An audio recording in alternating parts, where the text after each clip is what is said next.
Right, our next speaker, he's scared of spiders. His sister was rather selfishly born on his 3rd birthday. So he has to celebrate his birthday every year with his sister.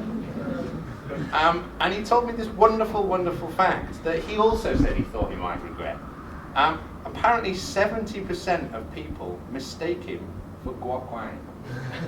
60% of the time, he plays along with it. Ladies and gentlemen, Gio.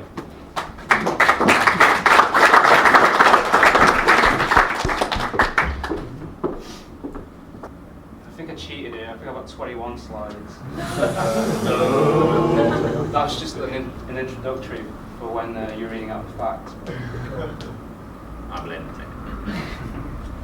So basically, I'm going to talk about Sheffield culture that's kind of evolved around me over the past 2 years. Very briefly, my background's in graphic design. I studied at Nottingham Trent, so I was away from Sheffield for 3 years, and then came back and tried to basically go freelance instead of working for a company. So basically, well, a bit of background here, this is Kid Acne's work and Dan Flem's work. These pieces are I normally walk past these like every day, and I quite like these pieces of work because they give Sheffield a visual personality. And Kid Acne's work is very vibrant. It kind of reflects like something that's bubbling underneath. This is Pete McKee's work, and he's an artist that I've only recently met and spoken to in the past year. He's given me some really good advice, and basically like the stuff that he's doing is kind of stuff I've always wanted to do. He's opened up a gallery. He always creates a dialogue with young artists as well. A bit of history here. I have the forum to thank for kind of, in not so many words, exposing me to Sheffield. Kind of, they allowed me to host my first solo exhibition, and through that, kind of got a lot of work and a lot of attention from people. You know, just people sitting down for a coffee, seeing the work and emailing me saying they really like what they saw. And with that kind of confidence, I kind of started to develop my style. I wanted a stronger style, which was kind of like Kid Acne's and Pete McKee's. When as soon as you look at their work, it's synonymous with them. You instantly recognise it. So I spent a good couple of years just kind of honing what I can do and trying to create a look that's very much mine.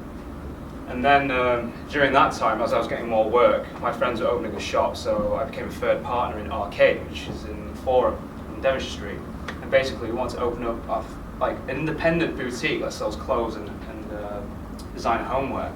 And so we got involved with that, and it kind of allowed us to create a little hub. Whenever customers come in, we talk to them and kind of just try and not kind of like do the hard sale and things like that, just kind of see how they were doing and stuff like that, make friends with them. But it also allowed me and my colleague Anger, who sat in the crowd incidentally, to basically work on a project we've been doing for a while, which is Hantu Collective. Hantu Collective at start was a label, a clothing label, but we always openly invited other young creators and designers to collaborate and work with us, not work for us. And so over the past 2 years, we've been working on our clothes and kind of building up a big base of people, from writers to musicians to dancers to models. And Tramlines of this year, Tramlines Festival, we managed to host our first flash mob fashion show, which was all organised on the internet, organised on Facebook, and then next to the queue to get into Devonshire Green, we just kind of took out the liner and started dancing and started doing this show. Pictures here, apart from the middle, they're from our first fashion show at the Cathedral. We were the first people to host one at Sheffield Cathedral, which was last Saturday. And we wouldn't have been able to do that without collaborating with all these people. Like the Sheffield Cathedral heard about us, and they were excited to get involved in it. Also working with Hantu and kind of being a face in the shop, I was being approached a lot to do live art events, which kind of like it's like not being like a performer, but you kind of stood in a bar or in a club or at a gig, and you're just drawing whilst bands are playing in between. So at Tramlines they tried this out, and I was kind of like doing a lot of that over the festival, and it was interesting to see like the reactions of people, because people would be drinking, watching bands, and then kind of turning away and looking at the art as soon as the bands would finish. And so basically that really helped me in terms of getting more work. And then the Tramlines this year, I set up a group called Stars and Stripes, and basically I gathered all of Sheffield's live artists, and we basically work under one banner. All you have to do is wear a striped t-shirt and turn up, bring your own pens. And so we've been asked to do plenty of projects, like this one was at Northern General Hospital. We were asked to do a waiting room in there. And with all this live drawing work, I was getting a lot of commercial work as well. This is the inside of DQ nightclub. And basically they'd seen what I'd been doing, and they just kind of asked me, would I draw a massive giant wave go through the back of the main room?